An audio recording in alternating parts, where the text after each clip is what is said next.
Thank you for joining me. I'm here on the Northern Great Plains.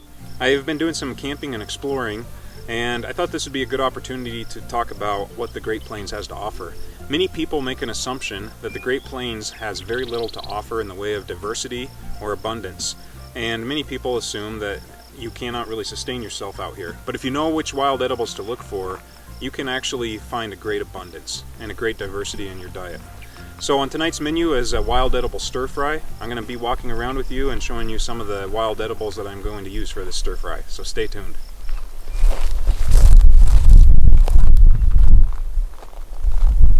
Hey, so I found my first wild edible, and what we have here is actually 3 different wild onions. They're actually of the same species, and I'm going to go ahead and dig up a few of these. There's actually several hundred right around this small area, and these wild onion bulbs really make a great addition to any stir fry.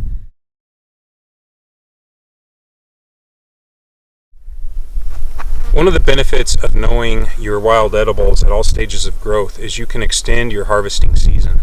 So in this case, this wild onion is just past its prime. The flowers have basically shriveled up, and now it's entering the fruit and ultimately seed stage, so it can propagate into the future. And I'm going to go ahead and dig this one up along with a few others. So let's get started here. So what I have here is a nice little bulb that I just dug up of this wild onion, and I could take the time to actually use the taxonomy guide to key it out and determine what species it is, but I'm actually not necessarily interested in doing that right now. This one is either textile onion or Gayer's onion, one of the two. So anyway, I'm not necessarily concerned about which one it is because I do know that this is wild onion. Now of course I would want to check for the classic onion aroma, which I will do. This is an exceptional find right here for the wild edible stir fry. I'm really excited about this one.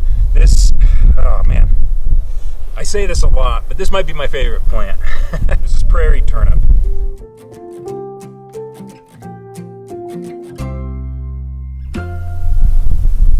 So here's a close-up of the prairie turnip. You'll notice that it has the classic characteristics of prairie turnip. And anyway, again, you can look at some of the other videos that talk about how to identify it and some of the ethnobotanic history behind it. We're going to go ahead and dig this plant up. Remember, we're just going to be using the root in the stir fry, and we're going to be discarding the rest of the plant. Hey, I found another great plant to add to the wild edible stir fry. Let's take a look. If you're interested in finding out more about this plant, you can check out one of my other videos. Actually, by this point, I should have a couple other videos about this plant. This is Western Spiderwort. It is one of my favorites. This is a really exciting plant, and I'm really excited to add this to the wild edible stir fry.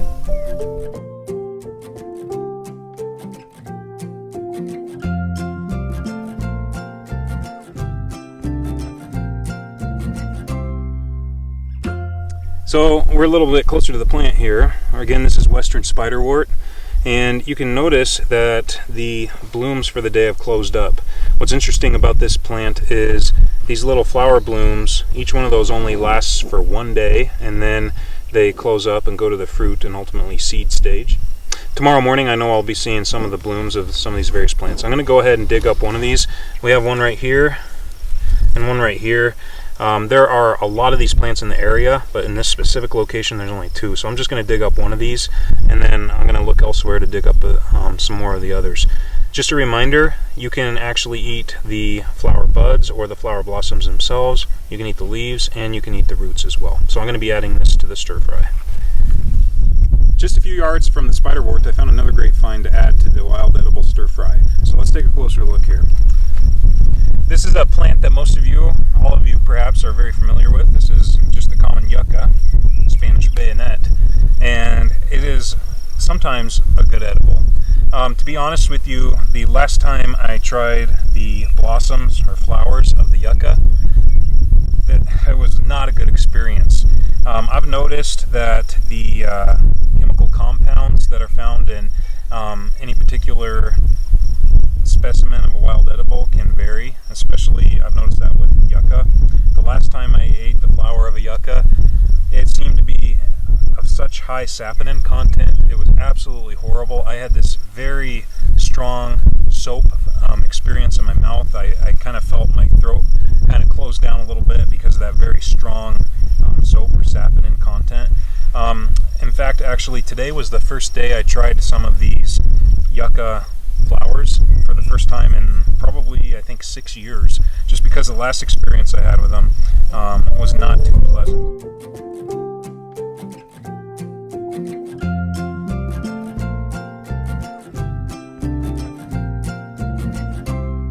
So I wanted to share with you something else that we're going to add to the wild edible stir fry. This is another plant that everyone is very familiar with. This is just a prickly pear.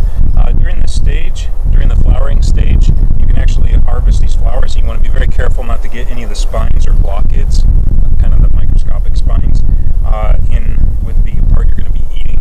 But I'm going to be harvesting a couple of these to add to the stir fry.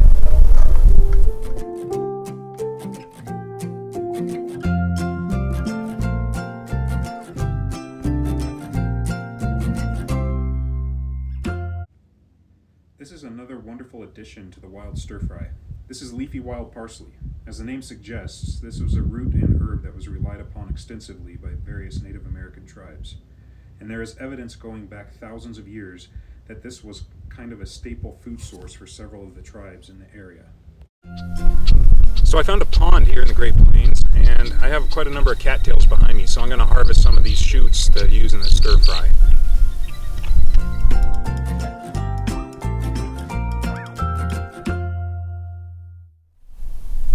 I'm going to prep up some of these plants that I collected. I'm going to start with the spiderwort.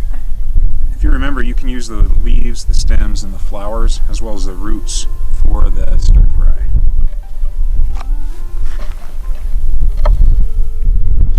Next, I'm going to process the cattail shoots.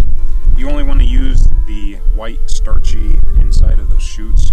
Where it starts turning green, it's actually very fibrous and not very tasty. The next plant I am going to process is the leafy wild parsley. You can use the flowers, the leaves, and the root for this. For the root, you'll want to remove the rough exterior so that you can expose the starchy inside of the root. That's the part that you would want to eat.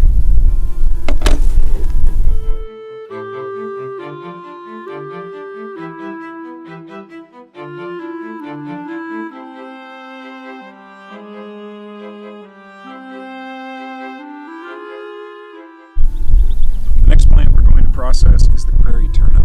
Remember, the only part of this that's edible is the starchy root. You want to remove the tough exterior. It's kind of a black rind. So you can use your teeth for that, although it's probably better for your dental health to use a pair of pliers to at least get it started. And that will just peel right off and reveal the white starchy interior, which is the edible part.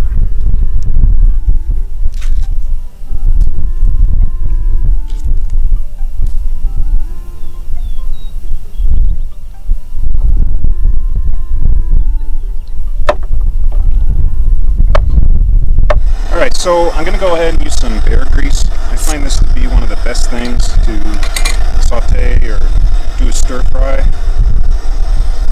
This bear fat that I rendered is from a bear that my brother killed last fall. I find that bear fat is one of the best things to cook with. I'm going to go ahead and add some of the more substantive parts of the stir fry. So I'm adding the prairie turnips first. I'm adding the cattail now. Right now I'm going to add the roots of the spiderwort. Those are a little bit smaller than the other things I added, so it doesn't need as much cooking time. I really enjoy using the wok for doing these types of meals. I really like the way the fat accumulates in the bottom, and then you can kind of move the food you're cooking from the pool of fat at the bottom to the sides. The prairie turnip has been in there for about 10 minutes. At this point, I'm going to go ahead and add the spiderwort stems and also flowers, as well as there at the very end I'll add this wild leafy parsley. That doesn't need to cook for very long. This is more for enhancing the flavor. So I'll go ahead and add the spiderwort. Alright, the last part I need to add is the wild leafy parsley. I'm just going to throw in some of the green leaves, just get them cook for a few seconds. I really like the flavor that this imparts. This wild leafy parsley has some of the fruits that are currently in development, and I'm going to add those here right at the end. These have a mix between a carrot, celery, and anise flavor to them, and I really like the flavor of these. Just going to mix that all in real quick. Alright, now I'm ready to eat this. I'm really excited about it. I always love wild edible meals. So, right here just happens to be a forkful of the spiderwort. Oh man, that's really good. It's very, very crunchy, but very flavorful. The bear fat really enhances the flavor of the spiderwort. Usually I prefer spiderwort in more like a stew or a soup, but it's also really good this way. This is the root of the leafy wild parsley.